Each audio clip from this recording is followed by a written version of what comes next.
Good evening, everyone, and welcome. I'm Mel Alcott, and I'm the Mayor of Worcester, and I would just like to welcome everyone to the meeting. Thank you to the members of the public who have taken the time out to attend this extraordinary council meeting on devolution and local government reorganisation. This is a public meeting, and members of the public and press are permitted to report on the proceedings.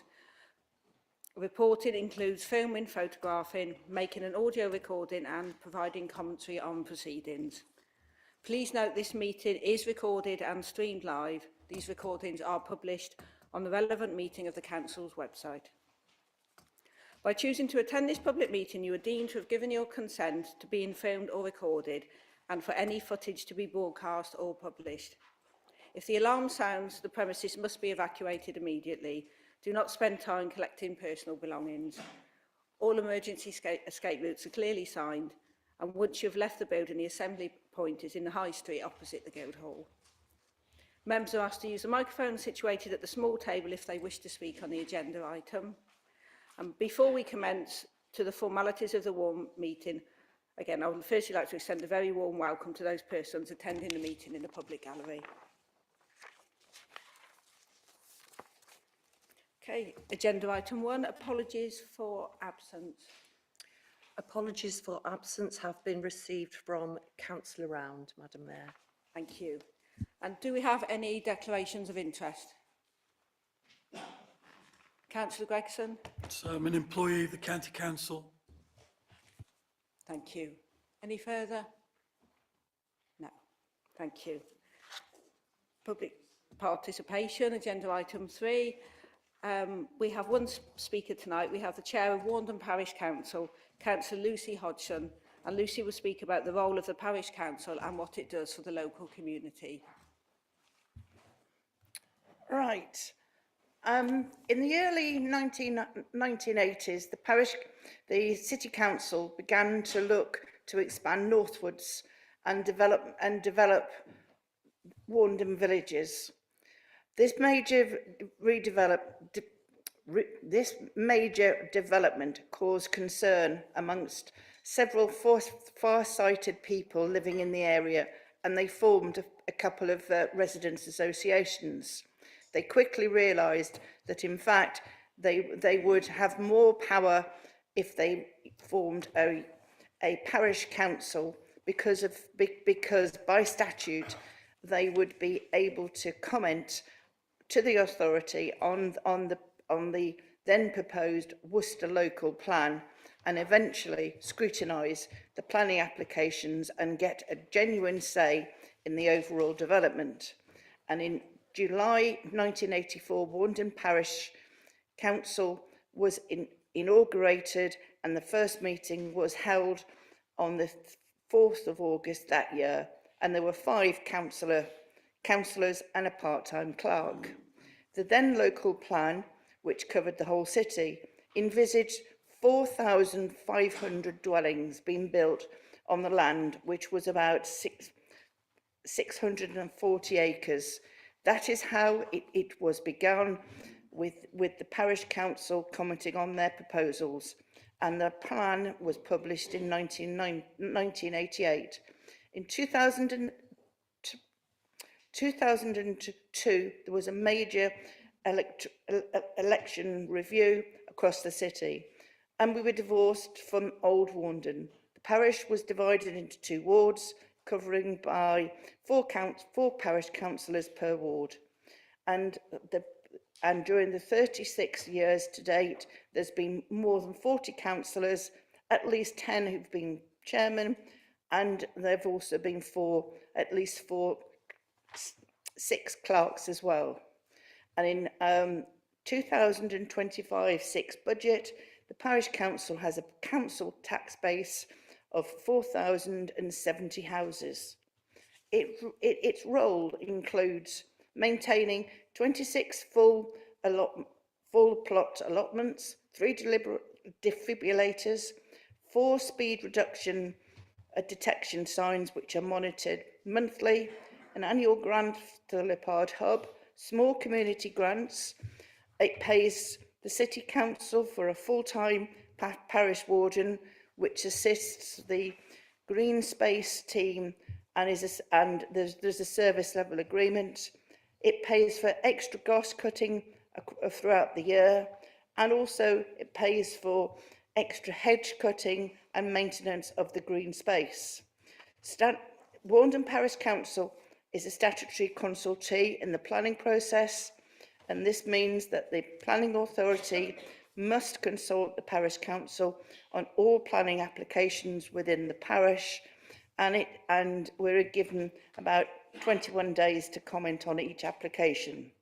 There is also an emerging detailed neighbourhood plan, which has been community-led and put together by the people who work and live in this area. Without the parish council and the levy, we would not be able to maintain the standards of green space, hedgerows, footpaths and play areas to the current standard, or employ the additional parish warden. If we don't have a parish council, then the environment in Warndon villages will be put at risk. Thank you.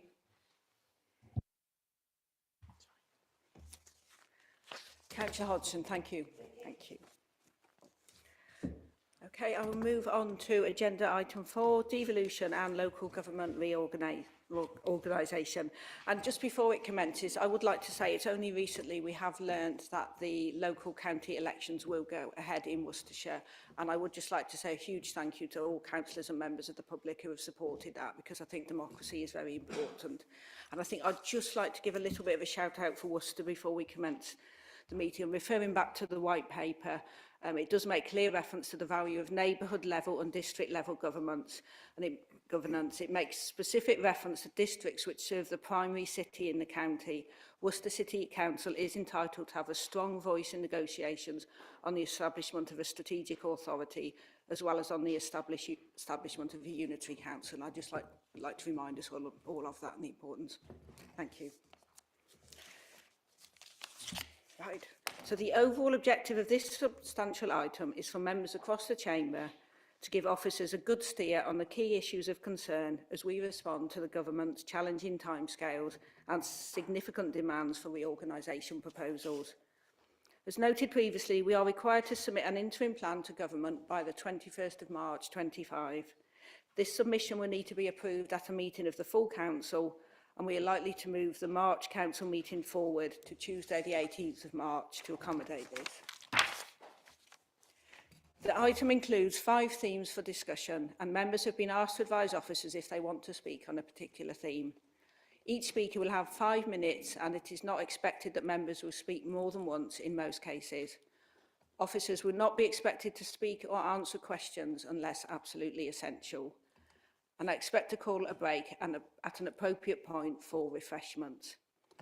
So I will invite speakers under the 5 themes taken in this order. First, we will have devolution, reorganisation, the case for more powers and opportunities for Worcester. Second, we will have sensible geographies and existing synergies at both unitary and strategic authority level. Third, we'll have Worcester's role in making the case to government and our commitment to collaboration and our expectation of partners.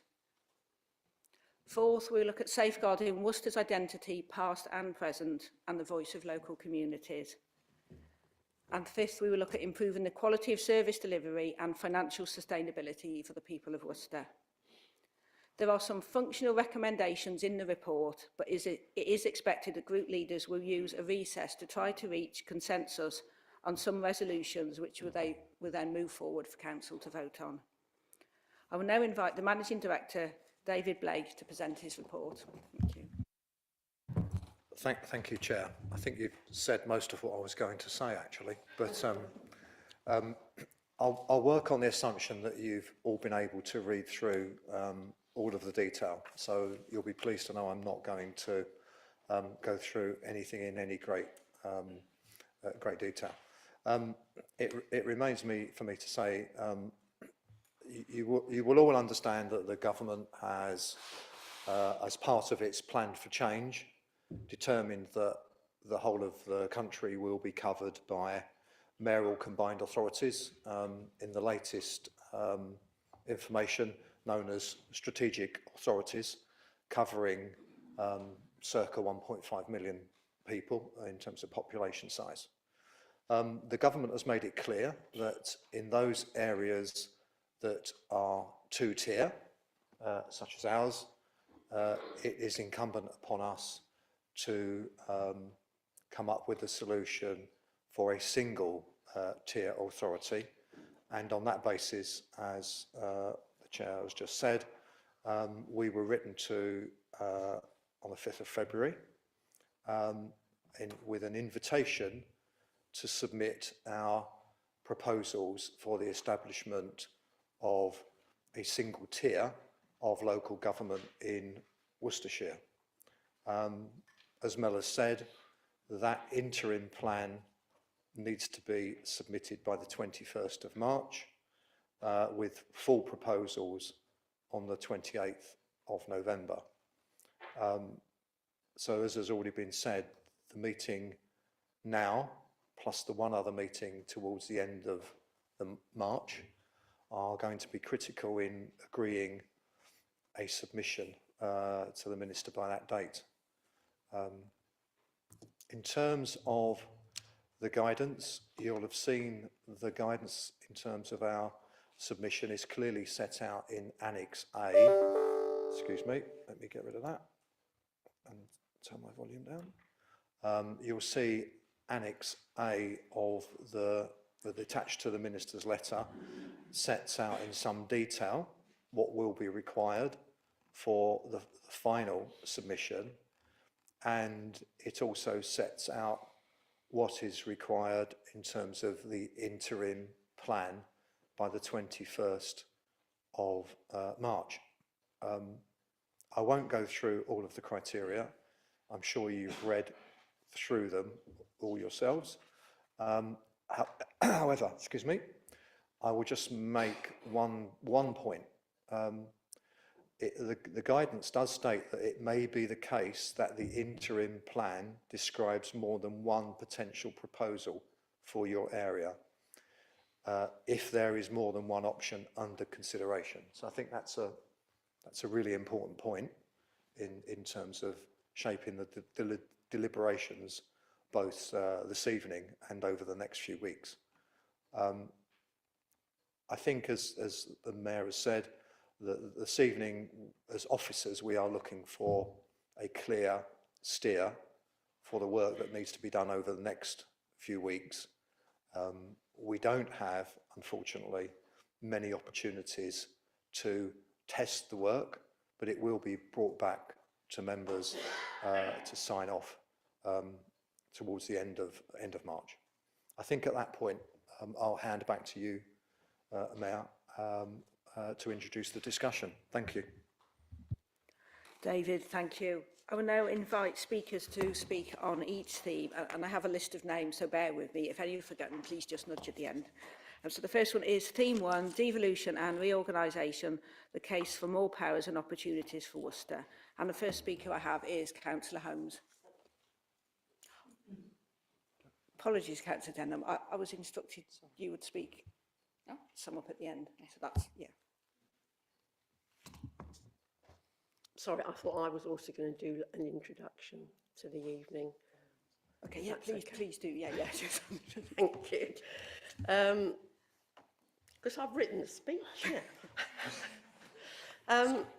Welcome. I would like to welcome everybody to this special council meeting. It's a really important opportunity to talk together about the English Devolution White Paper, and it's our first opportunity to do so. That white paper was published on the 16th of December, just ahead of Christmas. And I think it's fair to say it's been a bit of a whirlwind in local government ever since. There have been lots of discussions, conversations with neighbouring leaders, with other district councils, other cathedral cities. There have been briefings, and there's been lobbying from many parts of the local government family. This government is absolutely serious about devolving power from Whitehall to local government, and that's the prize and the opportunity that is on offer. I think, you know, exemplars for what might be achievable is potentially, you know, looking at what Andy Burnham as Metro Mayor in Manchester is doing and the additional powers that he has. You can look at the investment that the West Midlands Metro Mayor has brought to the West Midlands, you know, over a longer period of time. There are different models across the country. It's a bit of a patchwork. I think as a city council, a district council, we're probably very conscious of the additional powers that we would like to have in order to deliver better services for our residents and, of course, remove the obstacles that it feels get in the way of what we want to achieve. Examples might be, you know, better buses would make a huge difference to Worcester City. I think, you know, we'd like active travel investment to be in dropped curbs and cycle lanes, and perhaps rather that than expensive bridges which have to be built over dual carriageways, which have actually separated people's homes from their GP, community services and their supermarket. We are ambitious to deliver on our city plan and to improve life for our residents. So I welcome any extra powers or funding that enables us to do that. There's no doubt that two-tier government is confusing. How frequently have each of us had to explain to someone which council is responsible for what? The general public struggle to differentiate between county and city responsibilities.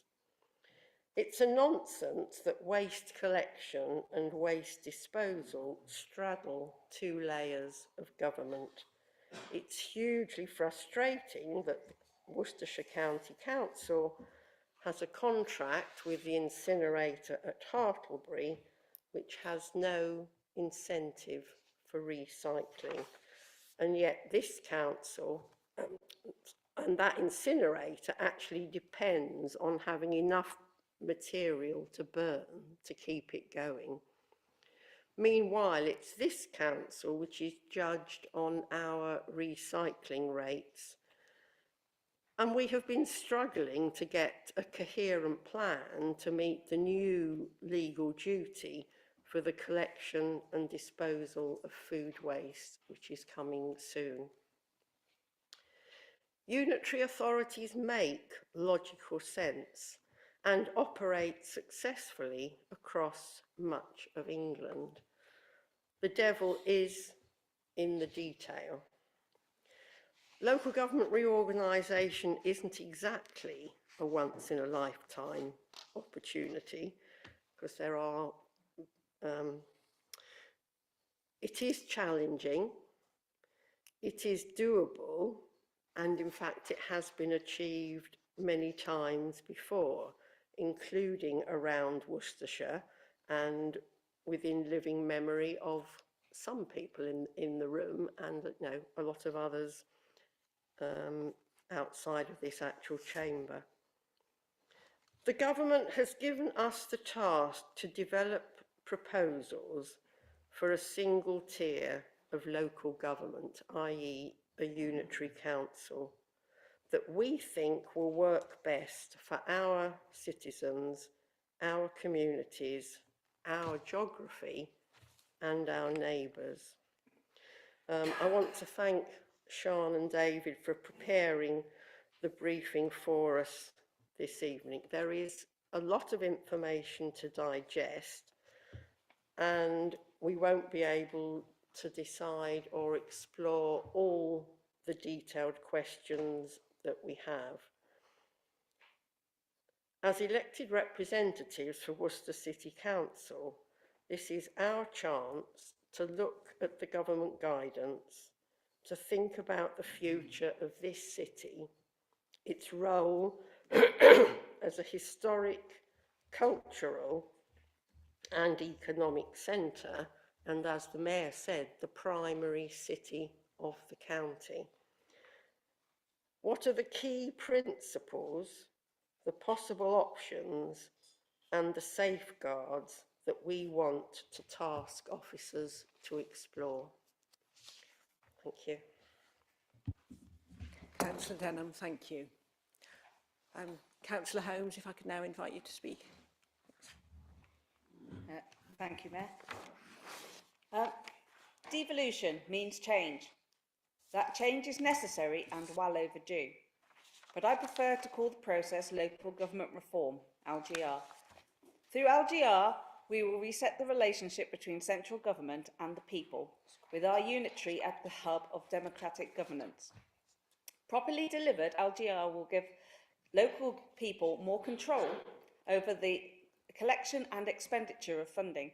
Instead of waiting for central government to bestow their yearly commitment and occasional whiffs of grants for councils to clamour over, as we have previously seen, we will have a better be able to forecast on income and expenditure so we can deliver on longer term projects with the confidence that I have seen Worcester City Council express. Under the newly formed unitary, we will have a greater say on the integration of public, private and active transport, decide on all aspects of local infrastructure and be able to put the care back into social care. As a unitary, we will be able to concentrate on all levels of education, especially SEND, not forgetting encouraging a critically important stream of high quality employment that rewards both the employee and benefits the employer and will revive our local economy. Our unitary will be the heartbeat of our community.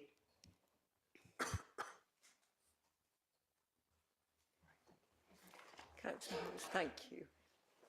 So the next speaker is, who's the next speaker?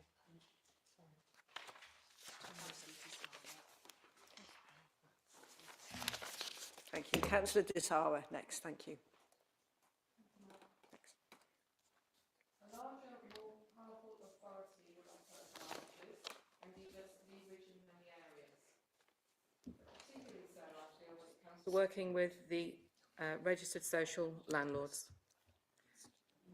Having proper clout would be incredibly helpful and absolutely drive up standards if we could no longer be ignored. And some public services would also benefit.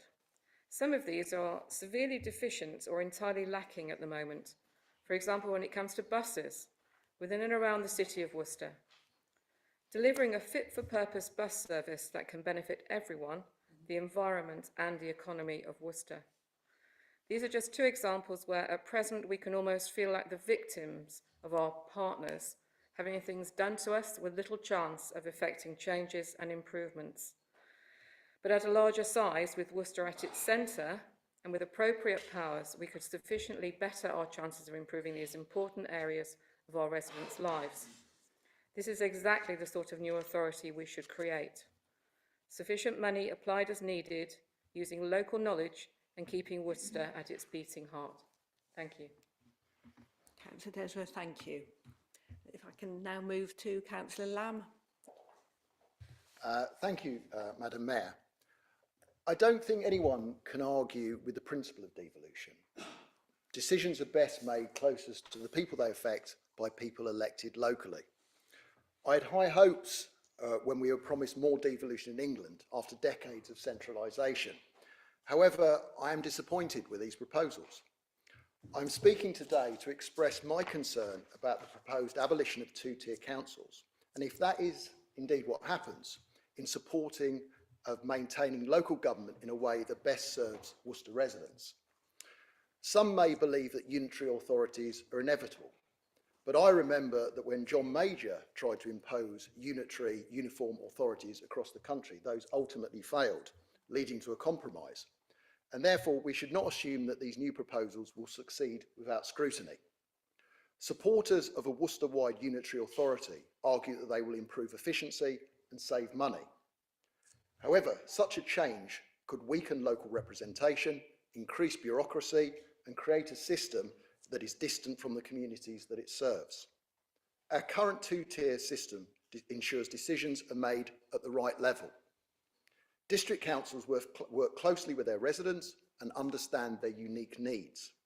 If these councils are abolished in favour of a county-wide unitary authority, we risk losing that connection. Key decisions affecting towns like Kidderminster, Droitwich and Malvern could be made in a distant office, potentially prioritising larger urban areas over rural communities. Sadly, it seems we are confronted with a fait accompli. Apparently, we have no alternative to the abolition of a tier of government which stretches back hundreds of years.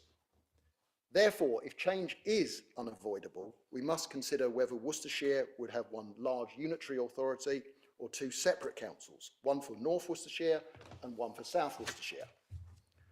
I believe that a single unitary authority, a one Worcestershire model, would centralise decision-making excessively, creating an unresponsive bureaucracy. By contrast, a north-south split would allow for more tailored services, ensuring that the different needs of urban and rural areas are properly addressed. A crucial question is whether services will actually improve under a one Worcester model. Evidence from other areas suggests that promised efficiencies often fail to materialise.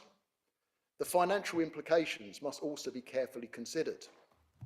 Some councils, such as Nottingham, Woking and Thurrock, are already struggling with major financial issues, and residents in neighbouring authorities would be left to pick up the pieces.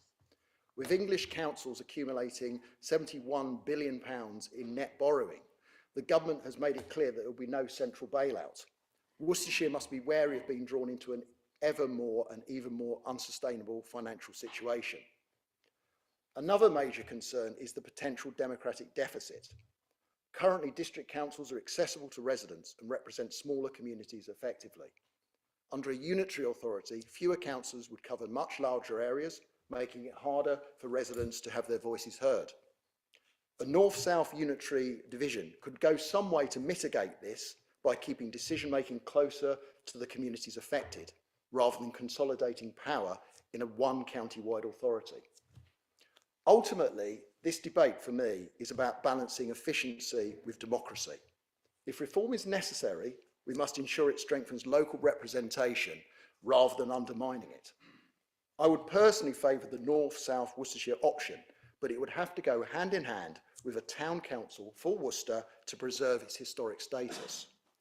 However, if we end up with a Worcester Town Council, which is a further shadow of the already weakened council we have now, the people of Worcester would be perfectly justified in wondering why we bothered with reform in the first place. Councillor Lamb, thank you. And Councillor Norfolk. Thank you, Madam Mayor. I'd like to start by thanking officers for the report and the briefing, and by also stating that I am a proponent of a unitary authority. My biggest concern, though, has always been the voices of residents.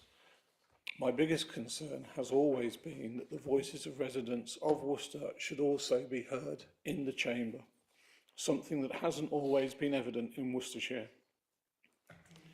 It is obvious to me that a one-size-fits-all approach towards creating a unitary authority will not be good for Worcester. Our voices, and therefore the voices of our residents, will be drowned out by the needs of the other districts. The issues that Worcester faces as the cultural and employment hub in the south of the county, whilst not unique in Worcestershire, can only be solved by a truly local authority. One of my earliest tasks, representing the good folk of St John's, was to attend a briefing about public transport and a consultation. The consultation was funded with £100,000 from the City Council at the behest of the County Council, who even then lacked the resources and the imagination to begin to solve the issues facing the city at the time. Let's face it, the city centre was an unplanned space in the local transport plan. Fast forward a couple of years, and one of my first tasks as chair of the Place and Economic Development Committee was to steer the resultant city public transport strategy through committee ensuring that it landed on the County Council's desks with full support from Council's members. We're still waiting for a response, let alone action. Do you want to answer that? As Chair of PED, the local economy is one of my chief concerns. Getting people into and out of the city easily is patently good for business. Getting employees to work on time when they need to be at work, getting shoppers to the shops and tourists to the attractions, all good for business. It is obvious that not having a cohesive travel plan, which not only supports public transport but also active travel and private vehicles, is bad for the city. And yet here we are almost after 7 years with nothing except an unplanned space still in the local transport plan. As a district council, our policies are important to us. The place strategy, the sustainability plan and the active travel plans, to name but a few, all of which benefit the city and therefore the local economy, and all of which we have promised our residents will not sit on the policy bookshelf gathering dust.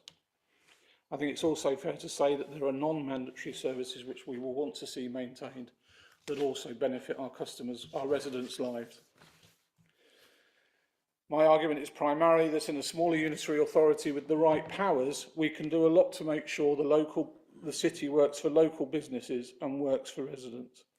In a smaller unitary authority, our residents stand a better chance to have their voices heard and their concerns and addressed in a way that not only benefits them but also the city. One message that will be heard any number of times during this debate is that we have a history of working well with our immediate neighbours, both at an officer level and at a political level. We have common goals. Let us build upon that and develop a plan which includes the South Worcestershire Authority, one which does not preclude working with others to benefit the whole of Worcestershire, and one that ensures our residents' voices are heard. Thank you. Councillor Norfolk, thank you. And next we have Councillor Amos. Thank you. Thank you, Madam Mayor. Madam Mayor, with your... Sorry? Yes, thank you, Madam Mayor. I've said it twice now, but I'll say it third. Thank you, Madam Mayor. With your indulgence, very briefly, Madam Mayor, can I just start by putting on record my sincere thanks to all those many colleagues who supported me following my resignation from the Conservative Party after, inter alia, the Deputy Chairman saying in the Worcester News, "I would rather drink a litre of my own urine than support Alan Amos." Perhaps, Mayor, he wants to star in a new television show called The Last of the Summer Urine. But in all seriousness, Madam Mayor, I am deeply grateful for colleagues' support, and I will always remember those kindnesses and generosity of spirit. And so I applaud the Secretary of State's decision not to cancel the county council elections for this year. I mean, wasn't there something grotesque in the county council Conservative leader trying to cancel elections and to start to build a new council, having just bankrupted the last one he has led for 10 years? I've seen and been through more reorganisations, Madam Mayor, in local councils than I've had hot dinners. And it's been like a director's revolving door up at County Hall in recent years. These reorganisations always end up costing more. They all end up with more senior staff on higher salaries with longer job titles, whilst the number of other senior staff also increases significantly to actually cover the new duties of very highly paid officers and the directors whom they serve.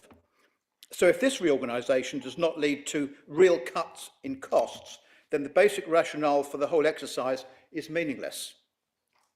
But Mayor, I do have a number of suggestions which I hope the Council we will take on board when submitting our ideas to the Secretary of State. Firstly, we need to recognise that we are not abolishing two-tier local government, but rather creating a new two-tier system of unitary councils under a huge anonymous strategic authority run by a mayor.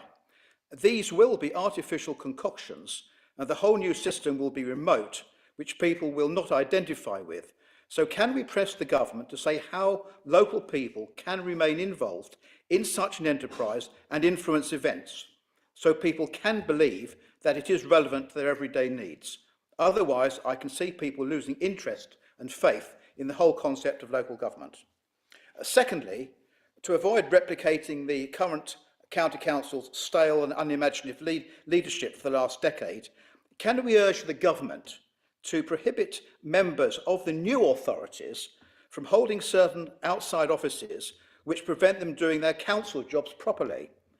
Now, currently, being a dual hatter under the current system has had distinct advantages for residents by enabling those members to be a one-stop shop for every council service.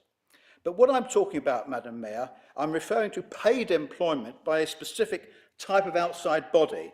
I can think of one example, which is the Police and Crime Commissioner's Office, which I'm pleased to see is going to be abolished under the new arrangements. And specifically, and this is important, that we need to come to terms with these things. We've got a Police and Crime Commissioner on nearly 80,000 a year, but is now standing for a county council seat.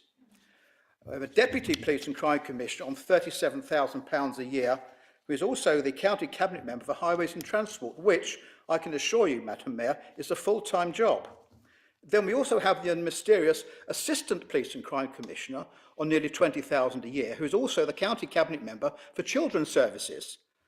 Councillor Amos, sorry, just to mention you have 1 minute left, just so you can sum up. Thank you. Sorry, just to mention you have 1 minute left, just so you can sum up if you need to. So I think, Chair, Madam Mayor, I think I've made the point about the outside bodies. And also, can we ensure that under the new strategic level, that we please align the boundaries of all the statutory services, such as health, the fire service and the police? It is frankly an absurdity that they are all so currently very different, with only Worcestershire being common to all of them. Fourthly, penultimately, given the city's very long history, over hundreds of years, there must be some special and permanent recognition of the county town proudly celebrating all that we have been and we are now. And finally, Chair, I return to the question of the finances. The sad legacy of the 10 years of Conservative leadership have left the County Council both bankrupt and its County Hall empty and derelict. It may be a fitting epitaph to 10 years of Conservative rule, but we must not allow that burden now to be transferred onto the city, borough and district authorities. They are not responsible for this ignominious and shameful end to Worcestershire County Council. Councillor Amos, thank you. Thank you. I think that if we can move on to Councillor Pingree, please. Thank you, Mayor. I appreciate that we are all extremely concerned about this, because we should be. There is so much to do, there is so much to think about, and we have so little time to actually put all of this in place. But I am speaking on the point which is, you know, more powers and opportunities for Worcester, and I tried to be an optimist.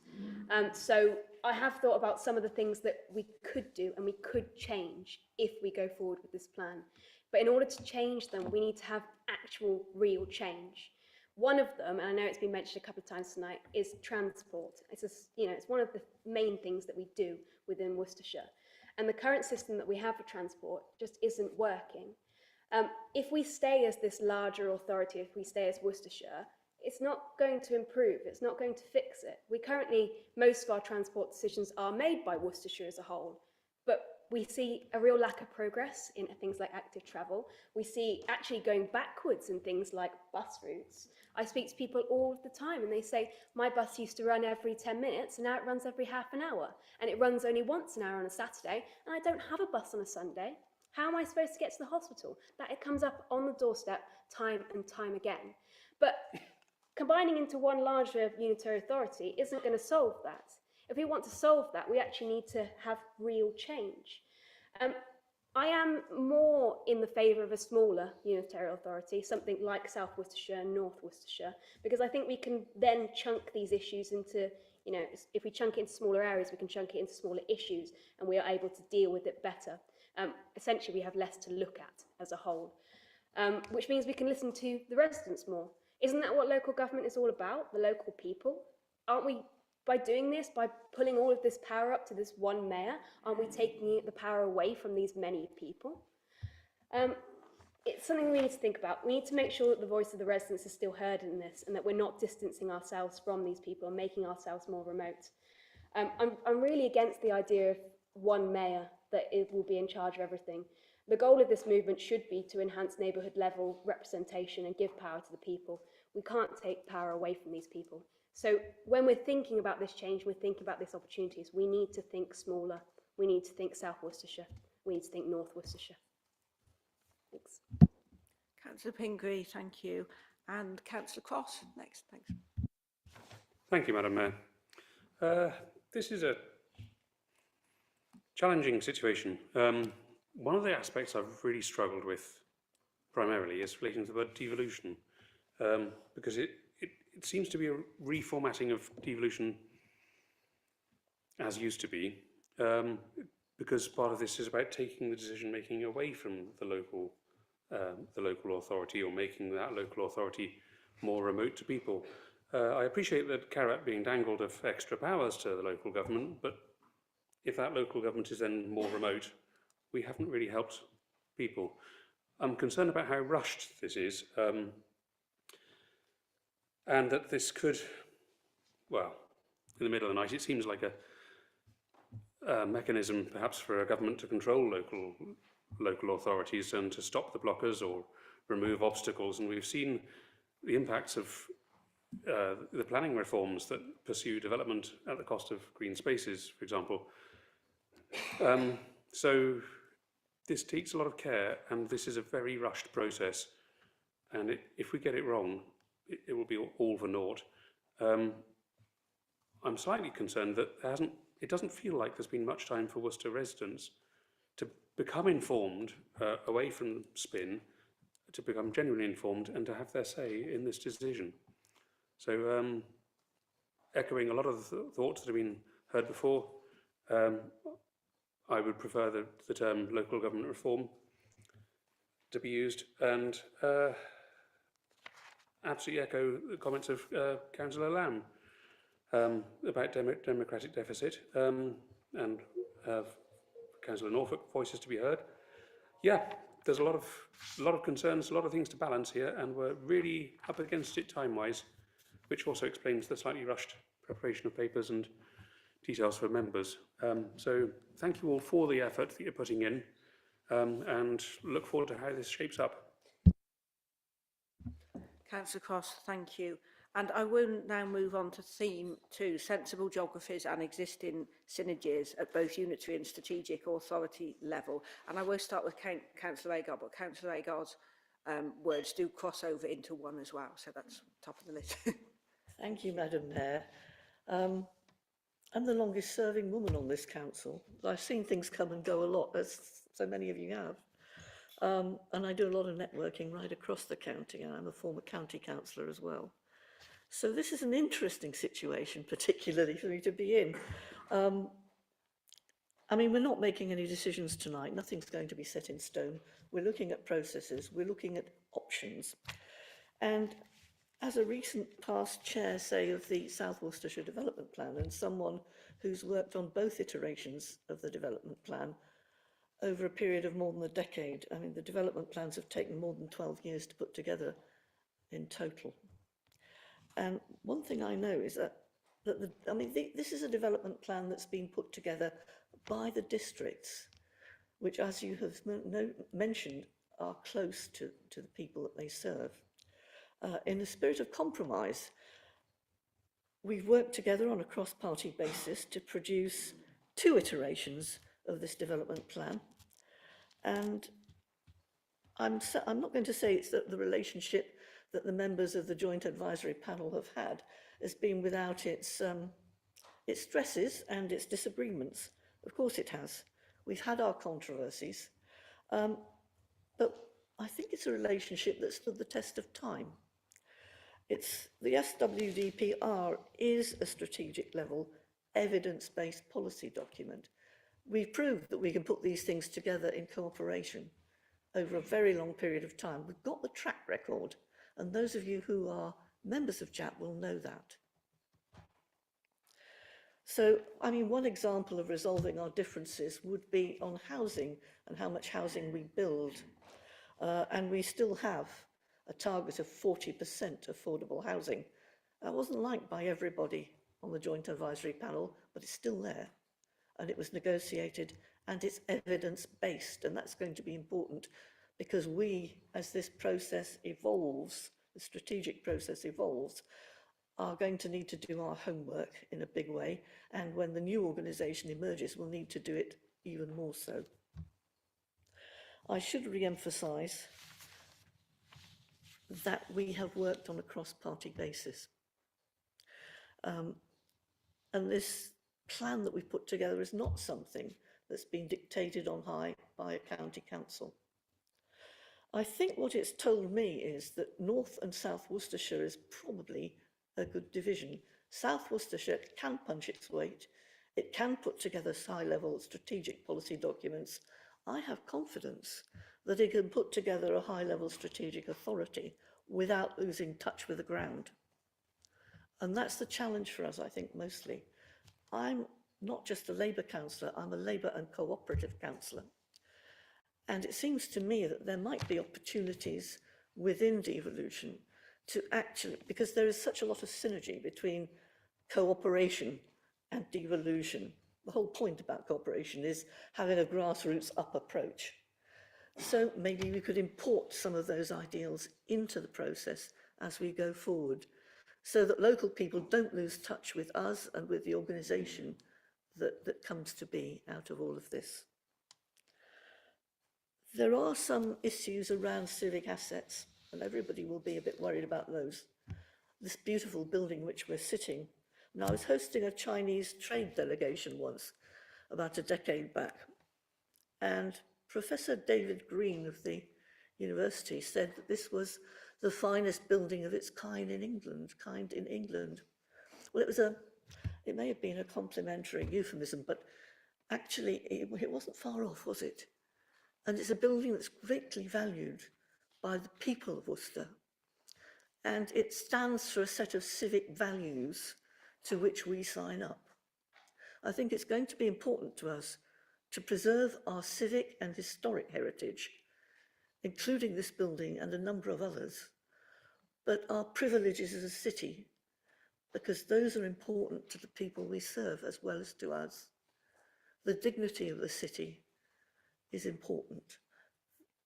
The democratic rights of the city charters that we hold, all of these things need to be considered and I think protected. I don't want to see us not just lose this building, but I don't want to see us lose the new arts centre that we're putting together at La Scala.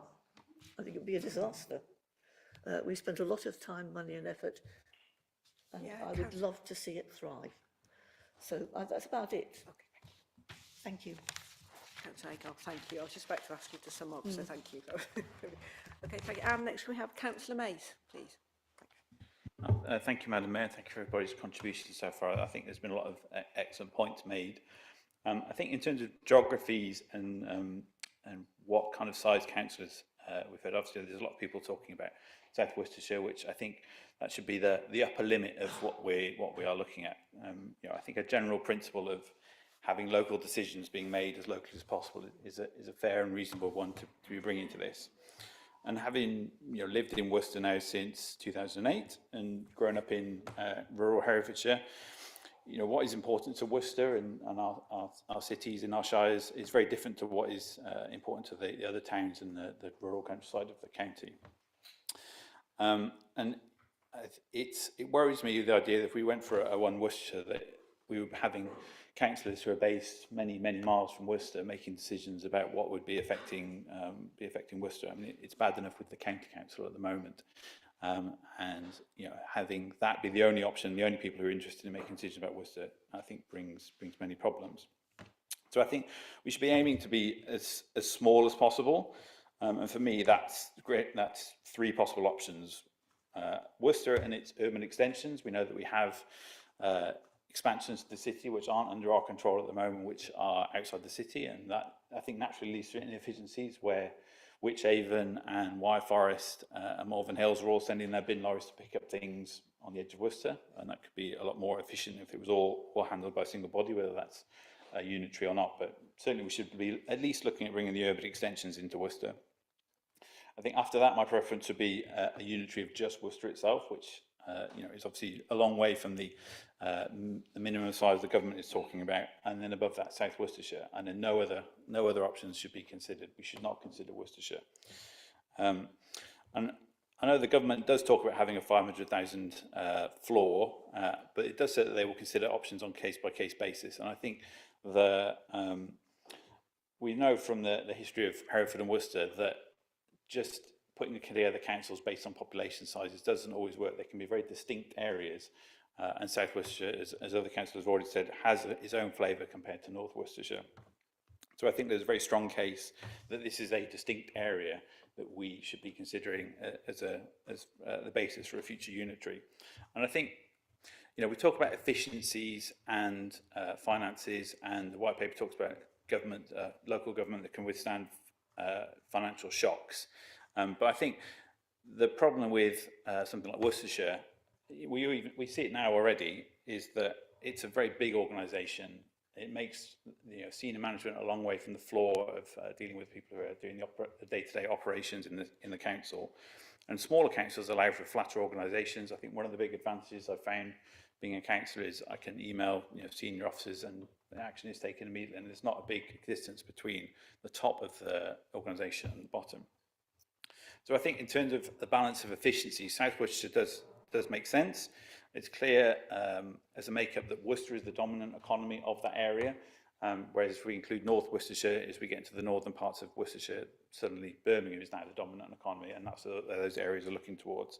So South Worcestershire works better for focusing on Worcester. We already work together very well on revenues and benefits, on ICT, on building control, on the South Worcestershire Development Plan, and a number of other areas as well. So I think the upper bounds is South Worcestershire. I would certainly like to see, like I say, a smaller unitary based on just Worcester and the urban extensions, but the upper bounds should definitely be South Worcestershire. In terms of strategic authorities, I think any combination of counties must be based on counties that are all looking towards the same direction, the same capital for a region. For us, I think that is Birmingham. I think I would recommend that we start with a West Mercia police area as a basis, but we can add and subtract areas as necessary. I know that the Conservatives at the County Council have been suggesting a 3 counties one, and I'm sure the 3 counties show is very nice, but it's not really a basis for building a strategic authority, because Gloucestershire, although it's a very lovely place, I think it naturally looks towards Bristol rather than Birmingham, and we end up with a mix of, or being pulled in different directions for our transport planning and various other plans if we end up in a strategic authority with Gloucestershire. We can include Warwickshire in that. I'd be very happy to have a South Birmingham area strategic authority. Councillor Mace, time's running short, just if you could. Okay, I've got two very quick final points. Not Worcestershire, that was one of the things I wanted to say. And also, I think whatever body we end up with, the headquarters should be in Worcester City itself, because I think one of the big advantages of the city council is we are in the city. And County Hall on the edge of the city means a lot of councillors never come into Worcester, so they don't see the city, they're not affected by the congestion. And having their office and headquarters and centre, I think will definitely make them experience what it's like being in Worcester. Thank you. Councillor Mace, thank you. Next one called Councillor Scott.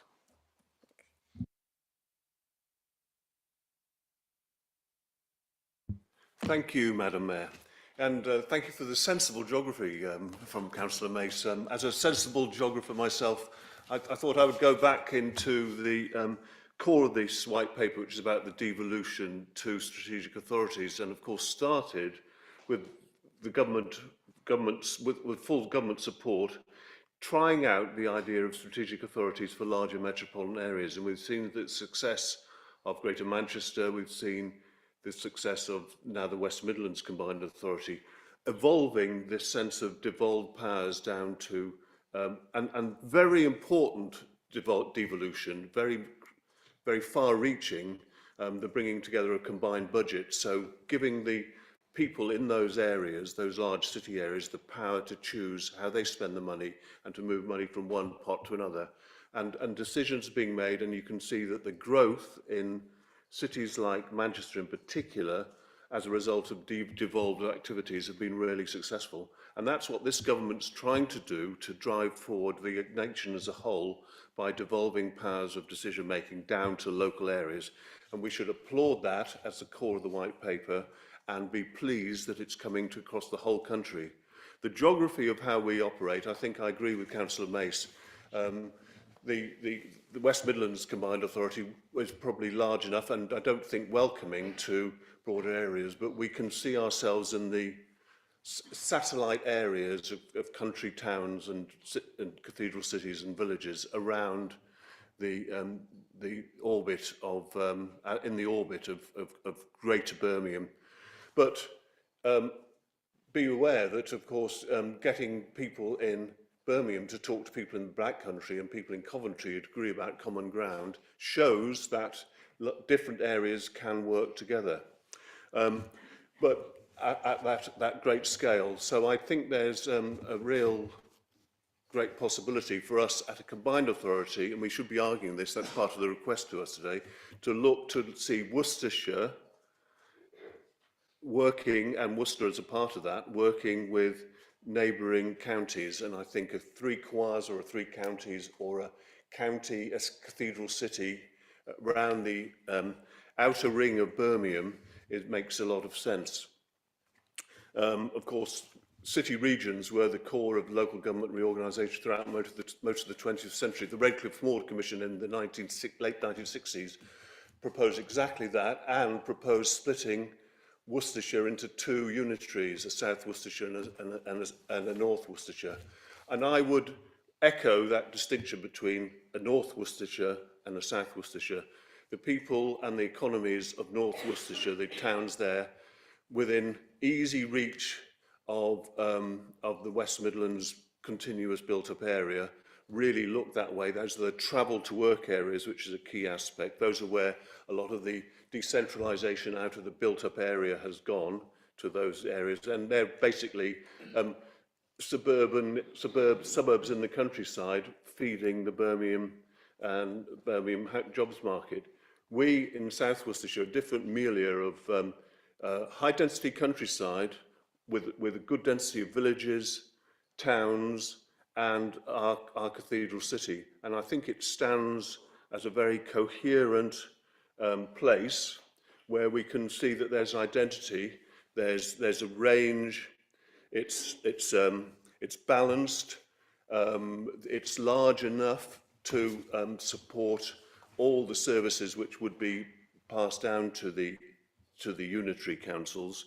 I worked in several unitary authorities, all smaller than this one, and the problems with the larger services, social services and education, wasn't the size of the authority, it was the inadequacy of the rate support grant or the inadequacy of funding gained from the local area, not a problem of management or scale.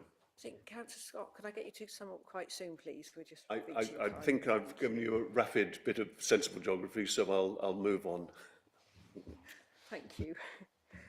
Yeah, next going to call Councillor Wilmore, please. Thank you. Thank you, Mayor. Effective government structures play a crucial role in shaping the health of local populations.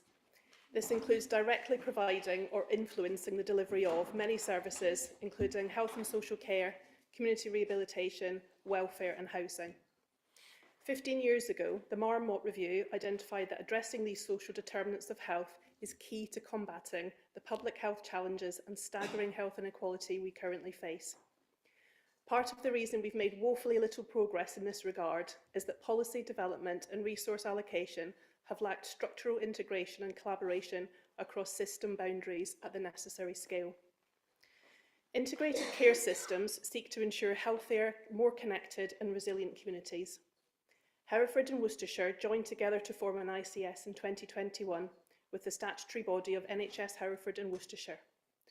Working in partnership with Gloucestershire, the 3 counties combined to support the formation of the new 3 Counties Medical School at the University of Worcester. This signalled the commitment across authority boundaries to serve the health and care needs of the population and develop the workforce of the future.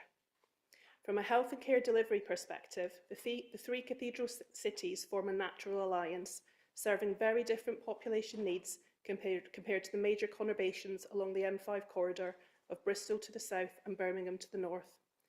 Excluding South Gloucestershire, which has formed its ICS with Bristol, a South Worcestershire, Herefordshire and Gloucestershire partnership could ensure a cohesive and effective approach to address their similar health and social care challenges.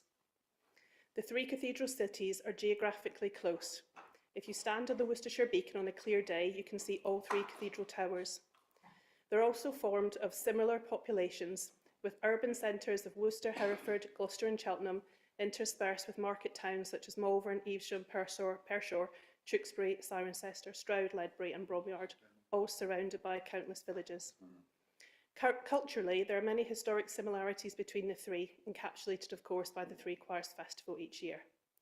There's already good cross-use of services. For example, Gloucestershire hospitals have long provided pain specialism services to Herefordshire and also provide consultant orthopaedic clinics in Evesham to optimise resources based on population need.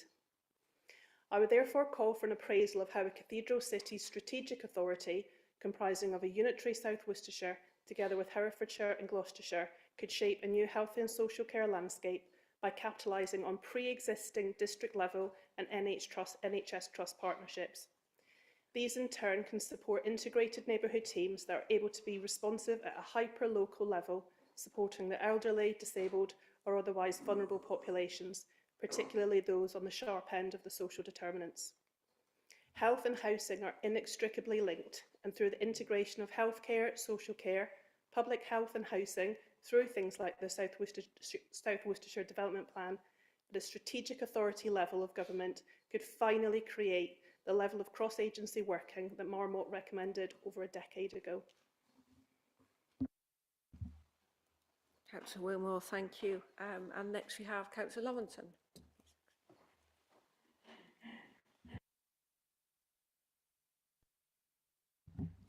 Thank you.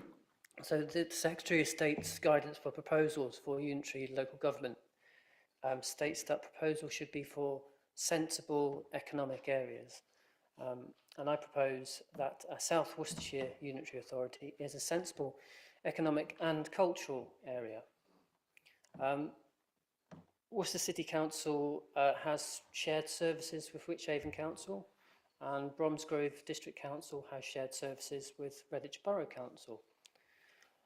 I used to live in Bromsgrove before I moved to Worcester in 2007, and I can't be the only person, well clearly not based on what people have said tonight, who feels that North Worcestershire is very distinct to South Worcestershire.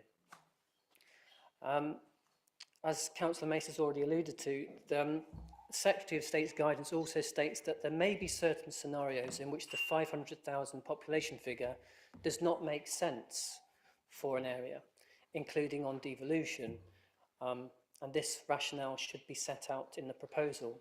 So whilst the 500,000 population figure is kind of the bar that's been set, the guidance itself that we've been given by the Secretary of State says there can be exceptions, and we can argue that in our proposal.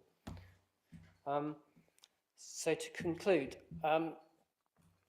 my concern with this so-called devolution is that it will lead to large councils that do not have sensible geographies because they're not adequately responsive to local needs.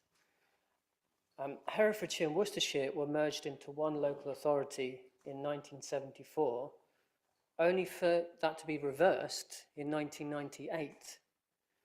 If the government insists on council boundaries being redrawn, let's redraw them in South Worcestershire. Thank you. Councillor Lawrenson, thank you. And I will call the last speaker for theme 2, and that's Councillor Rudge. Thank you.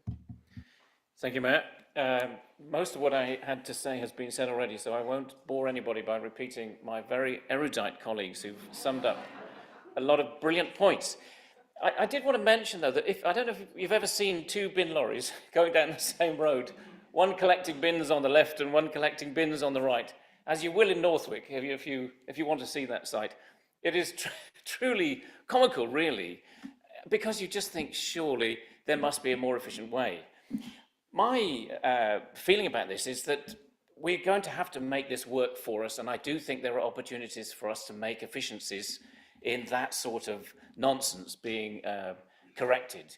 So we have to look at this with a sort of positive attitude. My concern, I think, and this has also been mentioned, is just how big are the areas that councillors are going to have to look after? How big will they be? Having spent 2 hours yesterday trying to sort out a resident's problem, it does take time. And if you want to do it well, you have to give it time. And my concern is that if we have areas that are too big, either we just lose high quality, really high quality councillors who can't afford to do their current professional work and their council work, which I think would be a great, great shame. Or, you know, we end up with some kind of mishmash where people are doing the job and don't really have the time to give to it. So I do think the smaller the better. I do like the idea of a South Worcestershire because I think that's big enough to tick the government's boxes, and we do know that's important. But it's also, I think, potentially small enough to be able to still do a great job as councillors, which I think is what concerns most of us. Thank you. Councillor Mudge, thank you. And I'll move on to theme 3, which is Worcester's role in making the case to government, our commitment to collaboration and our expectation of partners. And first to have Councillor Riaz. Thank you. Thank you, Madam Mayor. Madam Mayor, today I stand before you to make a clear and unequivocal case for careful and considered local government reform, one that truly embodies the spirit of devolution and restores Worcester City's rightful place in decision-making. As the historic county town, Worcester has long been the economic and social heartbeat of our region. Yet when it comes to governance, our influence has been unjustly minimised, reduced to the margins by political manoeuvring rather than strategic foresight. We believe in collaboration. We have always been a city that thrives on partnerships, bringing together businesses, institutions and educational establishments to create prosperity. During our recent engagements with high-profile businesses, Madam Mayor, and academic leaders, one message was consistently loud and clear. Previous administrations have alienated our stakeholders, and current relationship with County Hall is not much better. Instead of fostering open discussion, County Hall has stifled debate, shrouded devolution talks in secrecy, and excluded district leaders from critical conversations. This is not the behaviour of an open, transparent and collaborative authority, nor is it in line with the principles set forth in the government's own devolution white paper. The reality is stark. County Hall has used devolution, the devolution debate as a smokescreen to divert attention from its own shortcomings. With a staggering 48.6 million budget gap and a council teetering on the edge of financial collapse, they have scrambled for solutions to escape public scrutiny ahead of this year's elections. Worcester City, the economic engine of this county, deserves more than to be sidelined in such a desperate gambit. Equally concerning, Madam Mayor, is the relationship with the local LEP, the Local Enterprise Partnership, which fails to acknowledge Worcester City's critical contribution in the county's industrial and economic output. Despite being the county town, our administration's voice carries little weight in regional decision-making. This is not an accident. It is a deliberate political choice. The strained relationships between County Hall and Worcester City's leadership reflect an unhealthy imbalance of power that must be addressed. Devolution in its truest form is about empowering cities and communities, not forcing them into subservience. Major cities and conurbations must be granted the authority and financial resources to flourish, rather than being forced to survive on meagre allocations dictated by a select few. Worcester cannot and will not accept a future where we are relegated to the periphery under a unitary authority that does not represent the will of our residents. As a leadership, we have taken active steps to rebuild trust and foster collaboration within our city, our business community and our service sector. We have shown that when partnerships are built on transparency and mutual respect, great things can be achieved. This is the model of governance we must champion, one that places Worcester City at the heart of the devolution deal. We are ready to work with others, but it must be on terms that reflect the interests of our city and its people, not merely the political interests of County Hall or Westminster. Worcester has always been and always will be the seat of power in this county.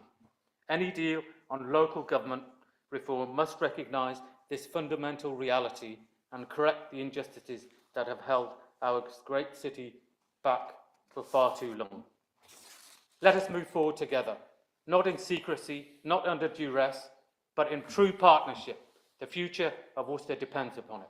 And I hope the messages coming out tonight, Madam Mayor, in this debate, give encouragement to our neighbouring districts in Malvern, Pershore and Droitwich to reject the mismanagement, the bully boy and secretive tactics being used up at county halls in a vain attempt to avoid scrutiny, challenge and accountability, and a crude attempt at self-preservation.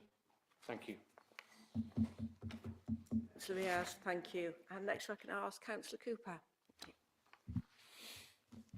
Thank you, Mayor. I promise to be very brief. I'd like to start by thanking Robin Norfolk for her speech, as I plan to say much of what she already has. Worcester City is demonstrating commendable progress through our committee system. We developed an ambitious play strategy, maintained exceptional museums and preserved our beautiful heritage assets. And our air quality plans get Worcester out of its air quality management area, a situation we found ourselves in due to the failings of Worcestershire County Council. As the county town of Worcester, we are the leader in footfall in terms of the nighttime economy and retail leaders. However, I am concerned that our current initiatives may be overshadowed should we be integrated into Worcestershire County Council. In such a scenario, there is a risk that our diligent efforts could be compromised by the challenges faced by our upper tier of governance, particularly those relating to adult social care and the costs involved with that. We are already making tough funding choices in terms of cultural spending due to lack of government funding. How can we ensure that our cultural enrichment budgets are safeguarded and we're not plunged into further austerity? Thank you, Mayor. Councillor Cooper, thank you. And Councillor Collier, thank you. Thank you. My point shall focus on the work of our council that's particularly relevant to children and young people that I feel that we should work to ensure is not lost. So when considering our commitment to collaboration and expectations of our partners, we need to make sure we make decisions that put children and young people's rights front and centre. In Worcester City, we have an ambitious play strategy based on these rights, and this strategy is the product of several years of vision and hard work, and it is crucial that's not lost. We must not take for granted the ambition that former and present city councillors and officers showed when working towards and delivering Worcester's play plan.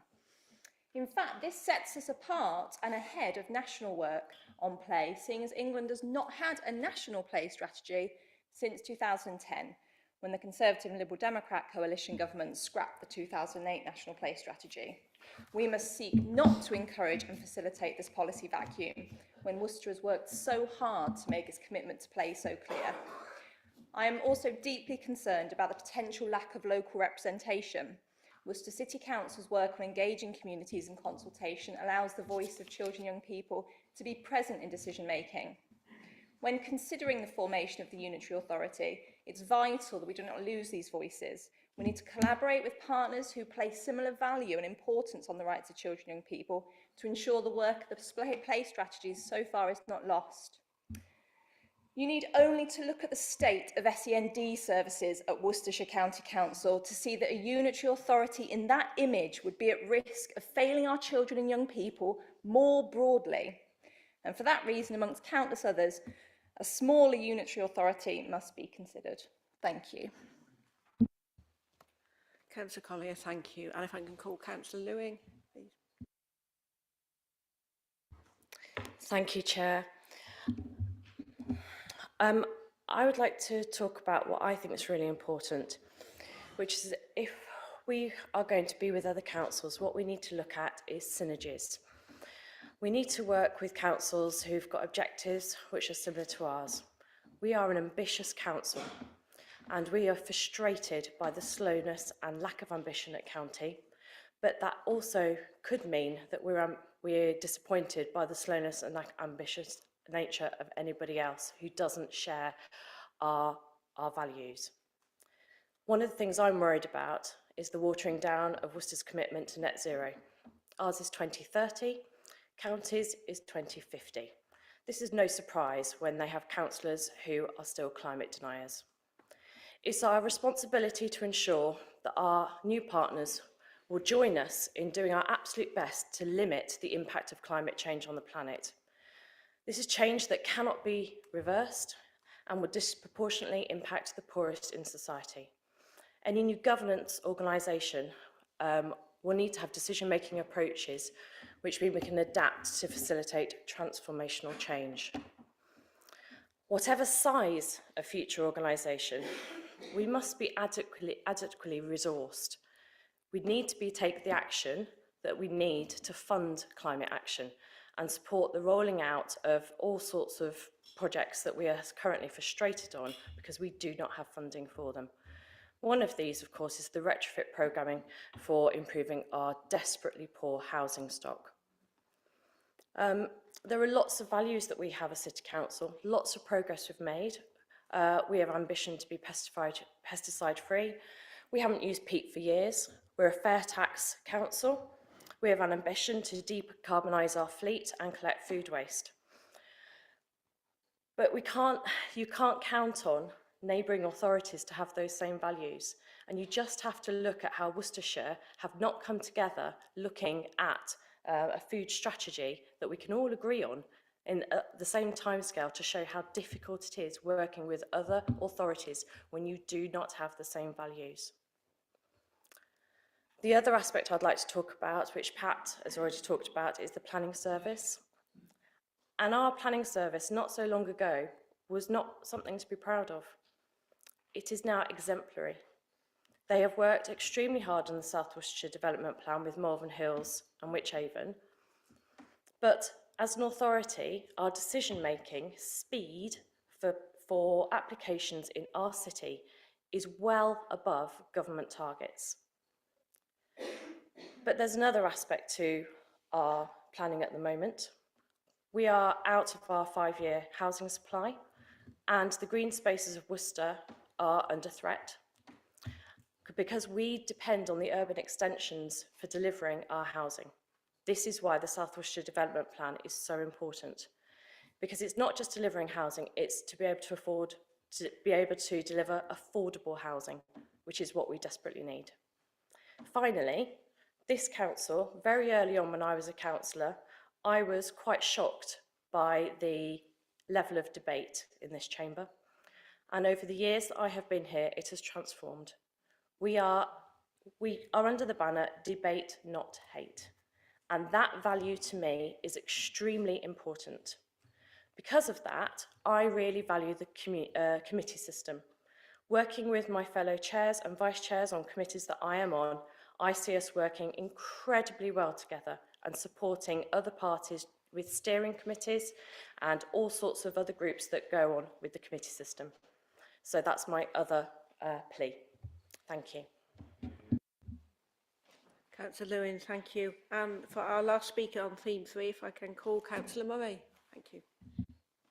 Thank you, Mayor. Thank you, everybody that's spoken so far. I think it's wonderful to feel this sense of collaboration between us all. And I think I might be covering things that have already been spoken about, but if you will just indulge me for a moment. I think this is the biggest issue we have seen in decades. The choices we make here will shape Worcester for years to come, and it's crucial that we get it right. Forget party politics. This is about what's best for Worcester. We're here to represent everyone in our city, not only those who have voted for us. We need to make sure we choose a system that works efficiently and fairly for all. Our priority must be the delivery of good services, spending public money wisely and remaining accountable. Public consultation has to be at the heart of local government reorganisation. This will bring big changes. Worcester residents must have a say in the process. We can't make these decisions behind closed doors. We must listen, engage, and reflect the views and needs of our communities. People need to trust that any new system will give them more influence, not less. People in Scarborough say they are no longer making local decisions. Their decisions have actually been taken away by local government reform. So I think it's really important that we focus on ensuring that doesn't happen here in Worcester. We don't want to be sidelined in any way and in any model that we choose. We need to protect our heritage. Our city is rich in history and culture, and we must retain a strong voice in shaping our future. We risk losing our local identity, and we have to protect our historic sites and make the right choices for future generations. We have an opportunity to empower our communities, bring decision-making closer to residents, and create a system that truly works. In terms of collaboration, we need to consult and collaborate with neighbouring authorities and work to find the best fit. Authorities who share a mutual sense of historic importance, local enterprise and commitment to communities. We want to work in tandem with our neighbours who want to work with us. I'm confident that given this current structure of our council, we can approach this with open minds, a spirit of cooperation and a shared commitment to getting it right for our city. Thank you. Councillor Murray, thank you. Okay, we will move on to theme 4, which is safeguarding Worcester's identity, past and present, and the voice of local communities. If we can start with Councillor Stephen. Thank you. Thank you. I think it's very important to say that this is not really about devolution. This is really about reorganisation, and it is about a power grab and about centralisation. We are not going to get really about having devolved power to the people. And I think what is also really important is the detail. And the details really, really matter, because as we move to this centralised system of having elected big mayors that are going to be having a handful of those across the country, it's going to be really, really important about how the structures are that happen in the various levels below. And so you might say some of these things I'm going to talk about are details, but they're really, really important. One of the good cultural things we have in this particular council is that we have different political parties that work together, and we do that with a committee system. I don't see that as a detail. I see that as a fundamental building block of allowing people to work together and bring communities together. The alternative to that is elected mayors, strong leaders, cabinets, very much centralising. Certainly from a Green point of view, we are very much opposed to that. We want to have, whatever this new unitary authority has, is to have some sort of committee system, and that is really important. It's written into the DNA. The other important thing is to have the voice of the people. One or two people have already alluded to that this evening, but not only in the process of selecting and creating these new bodies and how we work with other bodies, we need to be discussing and working with residents, but ongoing as well. We need to make sure that residents will find us accessible and available. Having just a few councillors is going to be very detrimental to the lives of many, many people. There are a lot of people, I'm sure, in a lot of perhaps private areas of Worcester where they really rely on their councillors. They are there to support them in everyday tasks. This isn't just about all the highfalutin things. This is about people's real lives. And I think if we start cutting away too many councillors, it's going to have a massive effect. Now, you may say, what I'm going to talk about now with the mayor is a detail, but it isn't a trivial thing. The mayor of Worcester has been around for hundreds of years, and that ceremonial leadership role, I think, is really, really important. So whatever solution we have, we need to make sure that we preserve the heritage and the traditions of the mayor. And I think to do otherwise, you know, it really would be an act of vandalism to take away that civic position of the mayor because of all the good things they do. And the last thing I would like to touch on is a subject which was talked about briefly earlier on by the chair of the Warden Parish Council, and that is really about the importance of parish councils. As we move to having these higher local authorities, unitary authorities, the parish councils are going to be even more important. So to neglect that in the conversation and in the planning, I think, is a big mistake. And whatever role that we have with these unitary authorities, we're going to have, in my view, we're going to have some sort of perhaps city-wide parish council or a town council to look after the historical things that we really hold dear in terms of the civic life of the community and all the good things that the mayor does and the civic roles too. So let's not push all those details away into the future. Let's make sure that we put those details in our initial plans for the future, because otherwise we will lose the opportunity to make a stake in the ground for those very important ideas and details. Thank you. Councillor Stephen, thank you. I'd like to now ask Councillor Jagger. Thank you, Mayor. I know that this change is unavoidable, and so today I've come here with a very simple message about the only way to safeguard the heritage of this city is to ensure that Worcester as a city has real power. The current devolution plan is being presented to us as a way of enhancing local voices, but let's not kid ourselves, it's a cost-saving exercise. And so there is a real danger that local voices will be drowned out in an uncomfortable forced partnership. My colleagues have already mentioned how much we've been affected by decisions in surrounding areas that are outside of control.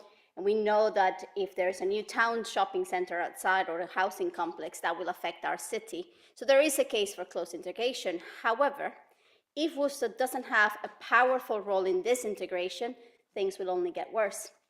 At this moment, we have a strong voice and an elective body with a clear mandate. The council has made progress in efforts to make the city a destination city, attracting tourism and business. We have all seen improvements in Cathedral Square, the Arches projects, and other projects in the pipeline like the Scala and the Corn Exchange buildings. Every Christmas, the city hosts visitors from far and wide in the Victoria Christmas Fair. The cathedral hosts a number of cultural events. And last summer, we were thrilled to see how the Wattle of Worcester brought visitors to see our little penguins. People in the city should know that colleagues in this room have played a key role in supporting and facilitating those projects, and all of that is at stake here. Worcester might be small in terms of population, but it's not small in terms of influence. And the city is the financial and cultural hub for many surrounding areas, so it is only right for the city to have a special protection and in giving a leading role as the seat of power. The conversation cannot be about arbitrary numbers of people dreamt up by someone in London. Everyone in this room knows that even with the power that we currently have, we're constantly disregarded by county council, whether it's fixing potholes or footpaths. Every councillor in this room knows what it's like to bang our head against a wall because either county council or central government won't act to benefit the local area. This council created an innovative transport plan, and the county council has not only failed to implement it, they have completely ignored us. This council passed a motion lobbying for funding for New Road Cricket Club, and those with the power to do something about it have completely ignored us. Thinking that we will have a bigger influence with a weaker voice in a larger local authority is wishful thinking. So I say it again, our focus must be on enhanced and real power for the city. We've already begun hearing unconfirmed rumors of plans to sell off the Guildhall to the highest bidder. As ludicrous as that might sound, just imagine what people in Worcester will feel if the next time they visit this building, it has been turned into another nail parlor, or worse, another empty building on our high street. So my steer for office is clear. If under a new system, this city can do less than what it does now, and doesn't get extra powers to do the things that are our current frustrations, that system will not do. We do not want to be a fish in a larger pond. We want to be the pond. Thank you very much. Councillor Jagger, thank you. And Councillor Kimberley, next. Thank you, Madam Mayor. In my relatively short time in local politics, I've been taught one very clear lesson. You cannot run a community like Warndon, or like Ronkswood, or like Tolladine, or like Dines Green from an ivory tower, and certainly not one that's infested with Legionella or built out of wrack.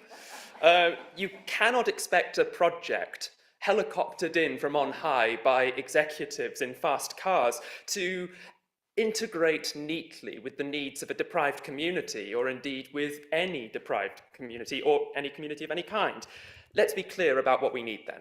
We need local councillors, and arguably a mayor, empowered and resourced to spend their time working in their communities, to networking with their residents, to be recognisable names and faces, to be able to work with their communities. And we need those local politicians to then bring that hard-won local knowledge back to places where there is meaningful power and an adequate budget. What a novel concept that is at a time like this. What is the point of all of that work we do, gathering in the opinions of residents in our city, if we don't have the power to act on them?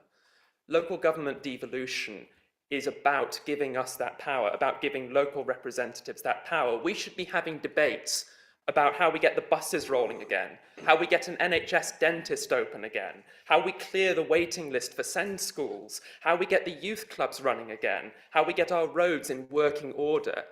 Those are things that we would have the power to do as part of a unitary authority. But that unitary authority, I hear the concerns of colleagues, and I agree, it should be the right size and it should cover the right area. A South Worcestershire authority would be well placed to be an advocate for our cultural and our civic identity. We're the home of Elgar. We're the home of rolling countryside. We're the home of the cathedral and the porcelain, the swan, and soon to be the Scala. All of these powerful cultural assets that people around us look on and admire. We need the resources to be able to put those to work, to grow our city, to develop our creative industries, to make Worcester a beacon of culture and development and education that benefits the whole of the West Midlands.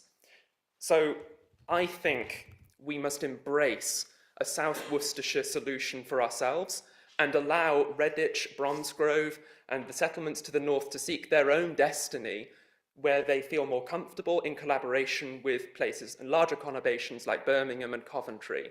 There is a bright future here for us, and particularly for our young people, if we have the confidence to grab onto it and to engage in those conversations meaningfully. I think I've said everything I can usefully say. Thank you.